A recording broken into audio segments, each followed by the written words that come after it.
అంత గొప్పగా చెయ్యాలి. అంత గొప్పగా చెయ్యాలంటే చక్కగా శ్రావణ శుక్రవారం వస్తోంది అంటే లక్ష్మీవారం నాడు మధ్యాహ్నమే మామిడి మండలు తెచ్చుకుని తోరణాలు కట్టుకుని అయిన దానికి కాని దానికి పనివాడు పనిపిల్ల తోరణాలు కట్టక్కర్లేదు, ఇంట్లో వాళ్ళు కట్టుకోవచ్చు తోరణం.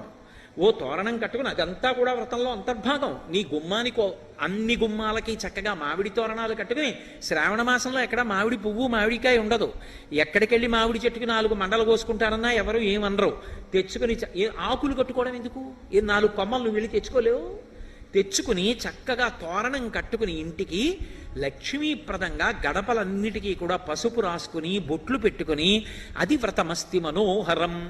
ఏవేవి లక్ష్మీస్థానములో ఆ లక్ష్మీస్థానములన్నీ కూడా అలంకృతము కావాలి. అసలు లక్ష్మీదేవి పరవశించిపోవాలి ఆ ఇంటి ఉత్సాహానికి. అదంతా కూడా ప్రకటనమయ్యేది పూజలో.